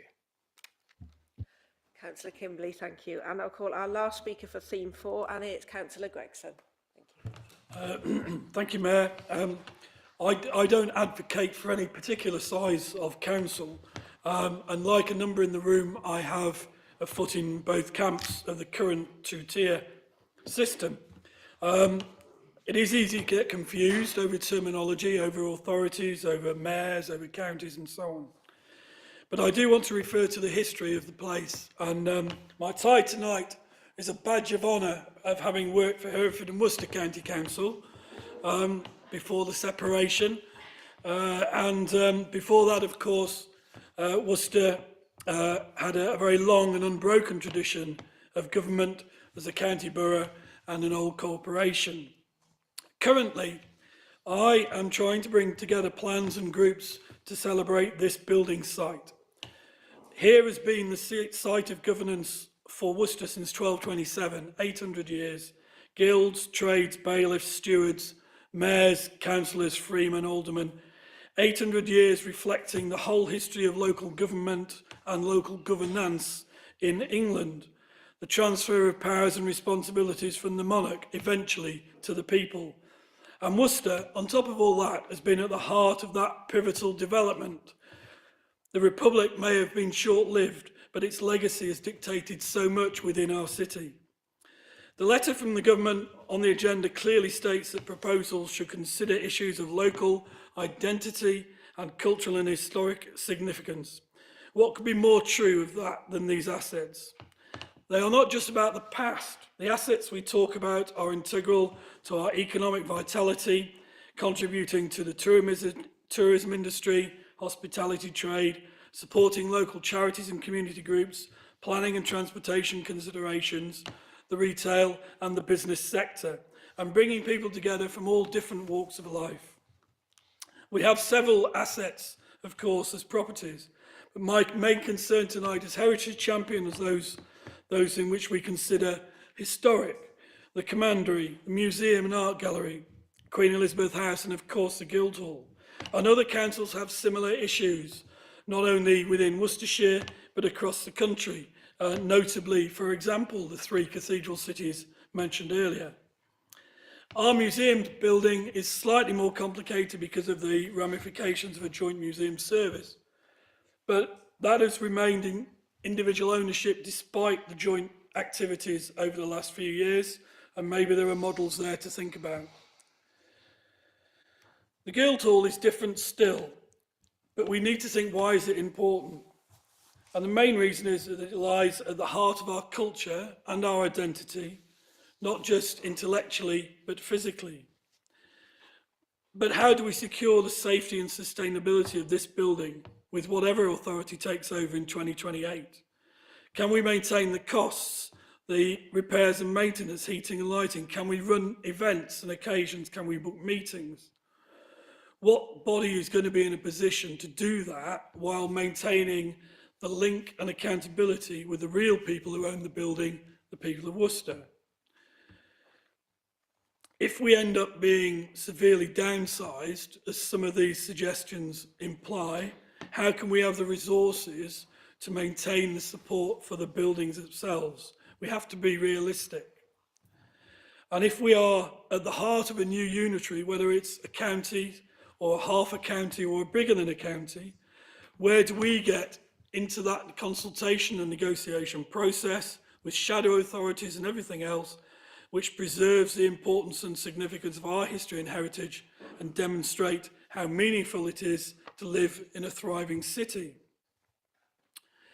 Appendix 4 of the Council report goes into some detail about the history of this place and also the options for its future. And I'm anxious that we don't start off by proposing we create a town council or a charter trust, but that we begin by saying these places are central to our economic and cultural life.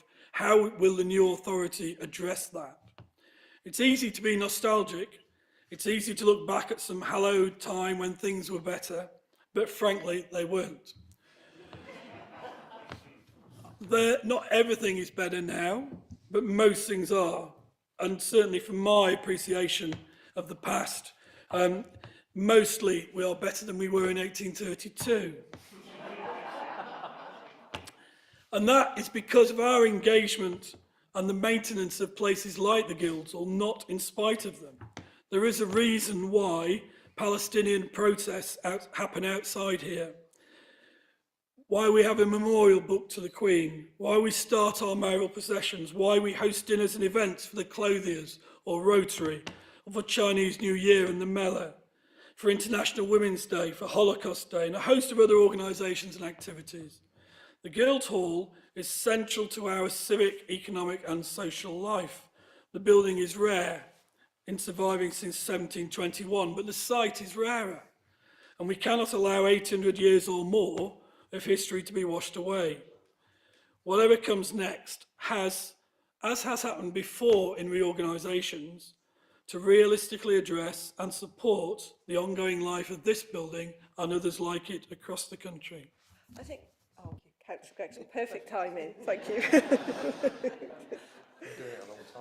Yeah, okay, we're going to move on to theme 5, and at the moment I just have Councillor Denham to speak on theme 5. Can I check if there is anyone else? And Councillor Holmes. So I think if Councillor Denham and Councillor Holmes and Councillor Sobchik, so I think I propose if we go through theme 5 and then we take a break and then we come back and Councillor Denham sums up afterwards. Okay, thank you. So Councillor Denham, thank you. Thank you. My thoughts on this particular topic not quite such a well-prepared speech. The basis and the priority for this government is about increasing housing and increasing economic growth. And the South Worcestershire Development Plan is a template, not a template, it is a partnership arrangement that we already have in place. And our kind of negotiations and partnership working around that are absolutely vital. It is more than just a planning document as in terms of development land. It is about specifying different land uses, and it is the basis for a local growth plan, and that is a key priority that government are looking for local councils and local areas to deliver. Because of the kind of tightness of our city boundary, that's how we've come into partnership working with South Worcestershire. And of course, we've heard description of the South Worcestershire, the urban extensions, that our city housing growth and housing need is being met outside of our physical boundary. The relevance of this with regards to financial sustainability is that at the present time, under the arrangements, that the residents of those urban extensions pay their council tax to Malvern Hills or Wychavon. But they come into Worcester to use Worcester services. And it's easy to just kind of dismiss that. Well, what's different? The answer is that those residents come into Worcester for a night out. We have the nighttime economy, we have the cultural centre, we have more of the festivals and kind of cultural diversity than our neighbouring local authorities. And there are very significant implications of that. Because we have the nighttime economy, we expect some of our groups of staff to actually work antisocial hours, our civil enforcement officers and our sort of street cleaning teams as well. People want a safe nighttime economy, and they want the streets to be clean when they turn up to work in the following morning. So we are the employment hub, and people that come, and we have a number of very significant employers in our city centre, as well as obviously within the city overall, and major employers. You know, that Sanctuary Housing HQ is in the city, the university is a major employer, and of course the hospital is a major employer. So we have additional, I say, service requirements by looking at a unitary on the right size and template. It enables what should be, you know, the equitable sharing of the council tax base and the services that are being provided. Devolution or unitary means taking on some of the functions, all of the functions of what is currently the Upper Tier County Authority.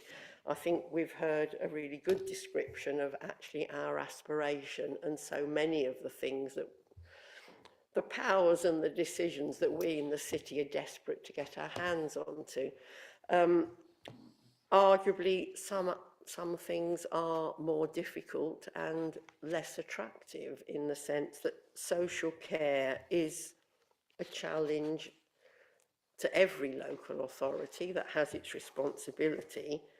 Undoubtedly, some authorities and councils manage it significantly better than others. And there are different ways of organising it. And I think, one of the examples, and having, been in leadership meetings, been in local government association meetings, you actually hear the opportunities and the different ways of organising services. It doesn't have to be done the way that Worcestershire County have been doing it, if I can put it that way. So, there is an opportunity. We know that employment in the caring professions, the need for more carers and for provision of adult social care, it isn't just about an expense, a drag on council tax and a problem. You can actually look at it through a different lens of this is an economic development opportunity for our city residents, an opportunity for people in our areas to increase their skills, their knowledge, to increase their pay, and to deliver local care for their neighbours. And obviously, as the urban part of it, the travel is less of a challenge than in more rural areas. And, I've heard expressed concern about splitting existing services. Within that, there are quite often geographic teams within those wider county services. And given the challenges, I think some of the staff have been reorganised so many times, and every time allegedly it's going to save money. Becoming part of a southern unitary, of joining up actually with an employer and with a different cultural approach to staff welfare. Some of them absolutely, I know, would welcome the opportunity to leave employment of Worcestershire County Council and come to a more benevolent place where they can grow. We have, and we have the opportunity, I think we have within the city, and in our the discussion since I became leader and with the sort of change in the political balance that we have, there is absolutely an opportunity for an inclusive, place-based, people-focused services, and those can only increase the health and well-being of our population, and that is absolutely worth fighting for and making progress towards. Councillor Denham, thank you. And Councillor Sobchik. Thank you, Madam Mayor. It's hard to imagine that in just a few years' time, this council is going to be dissolved and our assets transferred. We obviously have been talking tonight about our values and our principles and policies, and we obviously want to transfer those to a new unitary authority too, or as much as possible. I think what we need to find that successful is a really good financial approach to it, so that the new unitary authority will have a secure financial future.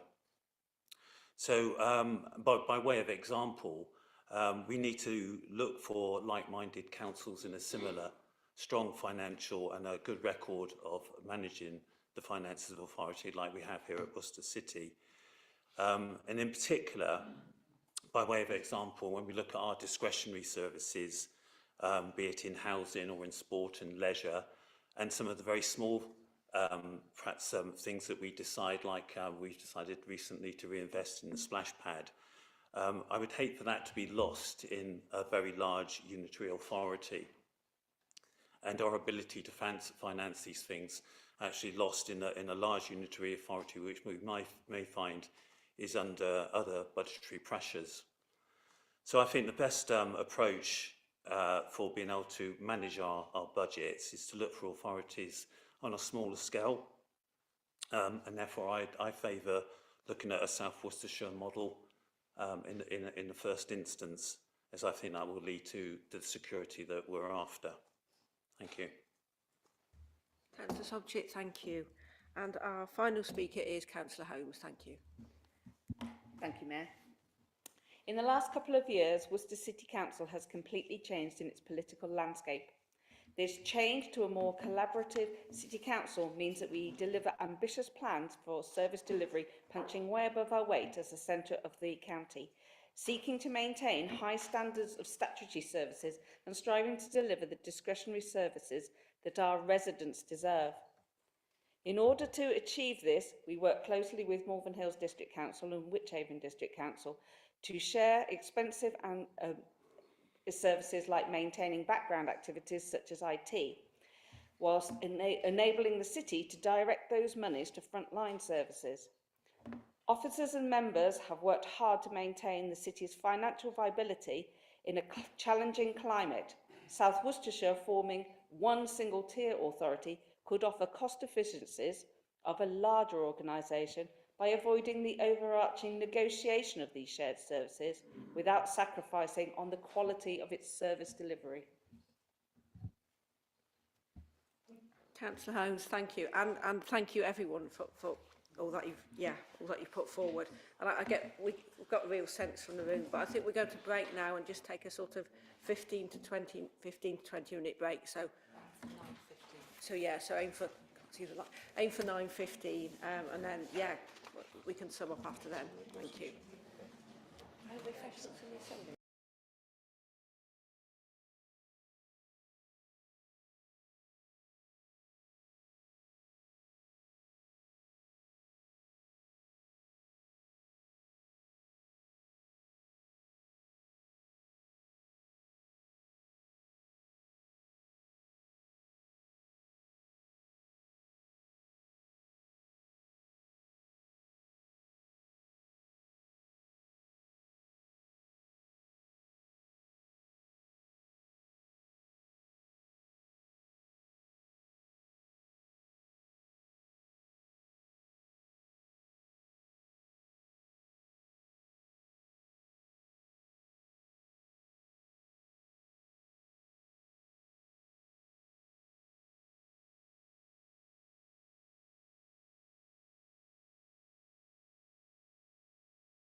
Thank you, everyone. We're going to restart the meeting. Thank you for your patience.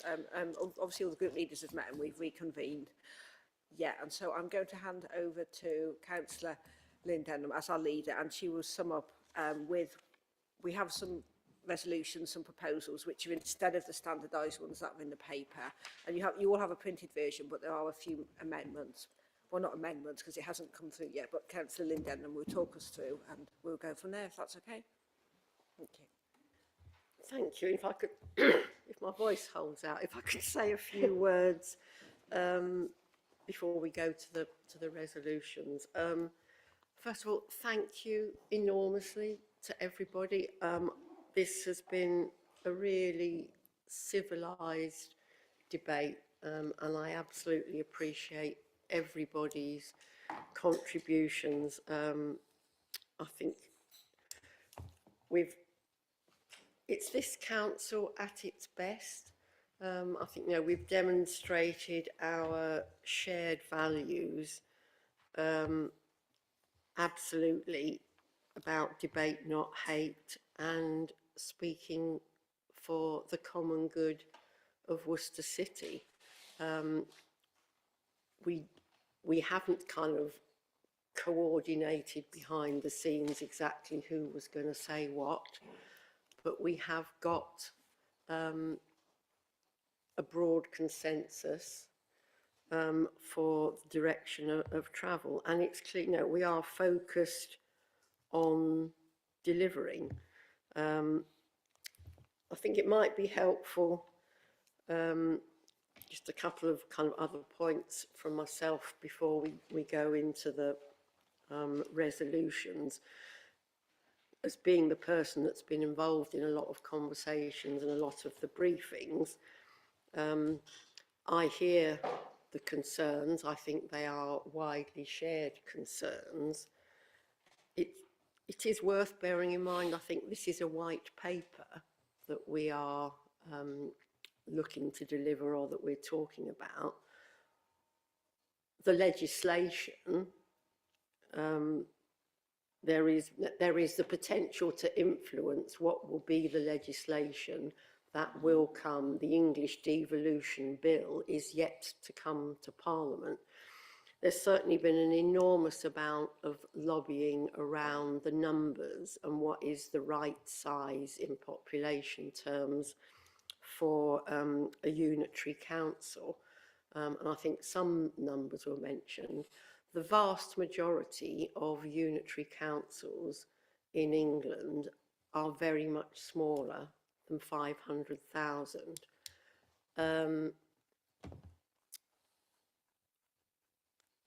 And Herefordshire is a long-standing unitary with a population of about 188,000 at present.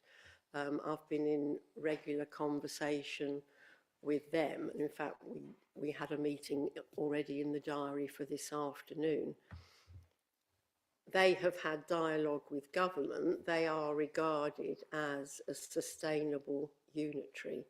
They have not been told that they need to combine with another unitary, and they're kind of awaiting their neighbours to catch up in terms of the potential and wanting to go forward with a strategic authority. So if you like, Herefordshire is poised, awaiting strategic partners that it can look to and is kind of on hold for. So they have a population of 188,000. Yes, the whole of Worcestershire is 600,000 population approximately. South Worcestershire is about 330,000, I think. And obviously, and also with planned growth, within the South Worcestershire Development Plan is an assumption of more housing and greater growth. Gloucestershire, and just to kind of clarify understanding around that, Gloucestershire is already a north-south split. So South Gloucestershire is part of the Bristol Mayoral Combined Authority. It calls itself something else, which I always forget. It's something like West of England. North Gloucestershire is a county authority with 7 districts within it. So those districts include Gloucester City, Cheltenham, Tewkesbury, and they have North Gloucestershire has a population of about 600,000. So talking about the potential for a 3 counties or a 3 choirs strategic authority, you would get numbers of about 1.2 million, which is approaching the recommended level that the government are suggesting for a strategic authority. I just, you know, some of those things might be helpful for people in terms of moving forwards. We have an incredibly tight time frame. It's going to be really difficult and challenging to do everything within that proposed time frame. We may be not able to do it all and not able to do it to the standard or the level of excellence that we would like. And I guess, no, it's about doing the best that we can to respond to the letter that all of the Worcestershire councils, so all 7 leaders, have received the letter that you've got within the pack, and it's how we respond to that as best we can. So huge, I'm really, really grateful, really appreciate the steer and the support and the points that have been raised this evening. There's a heck of a lot more detail we could talk about, and that will potentially unfold in time, but what we have are the key principles. So sorry for the delay over the food, but it's about drafting these resolutions at speed and which reflect what people have said this evening and the contributions this evening. So do you want me to read it out? Yeah, okay. Excuse me. The Council has given careful consideration to the Secretary of State's letter dated on the 5th of February 2025, which invites Worcester City Council to make proposals for local government reorganisation to create a new unitary authority. This is in support of the government's ambitions for transfer of powers in the English Devolution White Paper. See, it's when you spot things when you read it out. The Council notes the government's timetable for submission of an interim plan by the 21st of March and for a full submission by the 28th of November 2025. The Council notes that the Secretary of State's letter and the English Devolution White Paper make it clear that Worcester City Council is entitled to be an equal partner in any negotiations with other local authorities and in the development of submissions back to government. The Council instructs officers in consultation with the political group leaders and other members who may wish to join a working group to develop an interim plan for consideration by Council in March. The interim plan should respond to the Secretary of State's criteria for the submission of proposals and the creation of unitary authorities. The Council agrees that for Worcester it is essential that the interim plan and ongoing negotiation partners address the following matters. And I think what I'll do is take them one by one and then take a vote on each one, and it'll become clear why that might be advisable. Yes, no? Yeah, we will need a proposer and a seconder for each one if we do them one by one, if that's... So I'm proposing it all. So first, devolution and reorganisation, the case for more powers and opportunities for Worcester. Local government reform must bring government closer to communities, not result in remote administrations. It must restore Worcester City's influence as the economic and cultural heart of the area. The city is a major regional hub for business, education and tourism. We have numerous examples of how the city's ambitions have been thwarted by being excluded from regional opportunities. Strategic solutions on matters such as transport and waste are urgently needed and expected by our residents. Thank you. And do we have a seconder? Councillor Riaz, thank you. And if we go to the vote, please go. All those in favour? Yep. So all those in favour?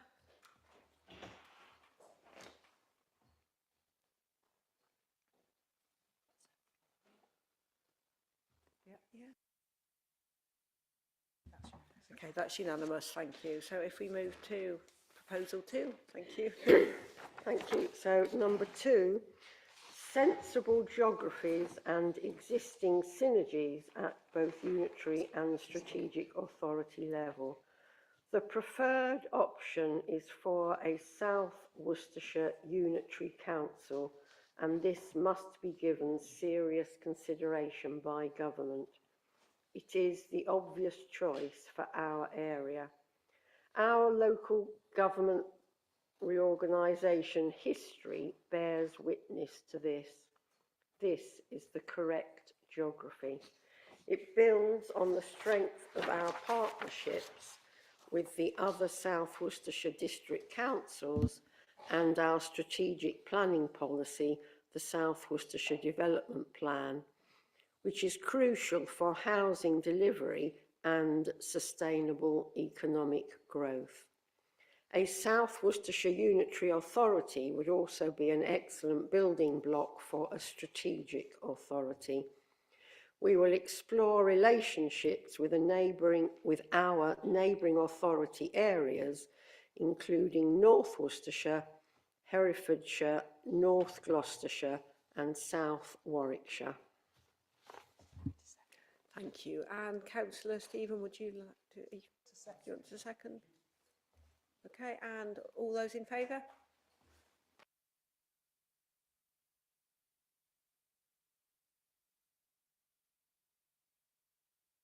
Sorry, yeah, so can we have... Are there any abstentions? Just say 2. 2. So we have 2. Okay, thank you. So that's carried. Okay, so proposal. You got against? No. I just checked we didn't have any against. No, just for the record. Cool, thank you.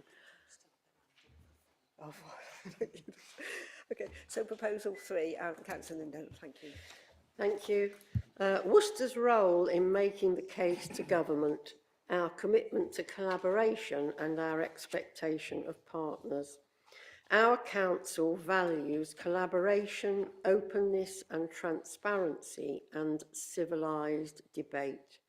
We have an up-to-date democratic mandate following elections.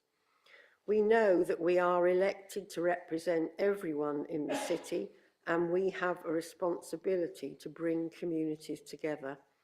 We are open to exploring governance models which balance efficiency and representation.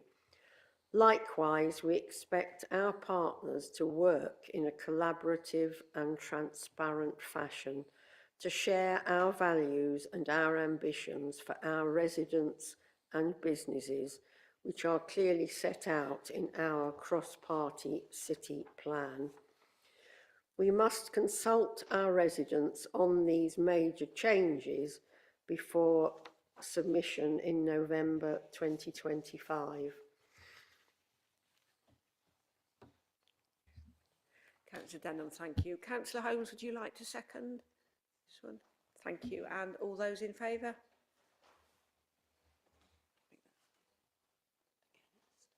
Any against? Any abstentions? That's unanimous. That's carried. Thank you. Okay, and if we go on to proposal 4, thank you. Safeguarding Worcester's identity, past and present, and the voice of local communities. We value the closeness and local knowledge that our councillors have of their communities, and we know that local people rely on their councillors. This applies to ward councillors across the whole city and our parish councillors too. We know how hard councillors have to work to keep communities engaged in services. Worcester's identity is precious. Our city has been a seat of democracy for over 400 years, with royal charters recognising Worcester City for hundreds more years. The civic identity, the Guildhall and the Mayor must be safeguarded within any larger authority. Councillor Denham, thank you again. Councillor Amos, I was wondering if you would like to second this motion, proposal even. Yes, thank you, Mayor. I would. I think it is actually very important, as I said earlier, that we recognise the historic nature of this organisation, and it's not something that should just be swept away into oblivion in a matter of months. So I would be very happy to second this. And I think it is important, if I just conclude, Madam Mayor, and it's alluded to in the earlier point, about civilised debate in this. I've been concerned over recent years about some of the language and behaviour of certain people in discussing political matters. So I'm very pleased to see that we are keen that debate and differences are settled in a civilised way and not through abuse in public. Councillor Amos, thank you. Can I ask all those in favour? Any against? Any abstentions? No, that's unanimous.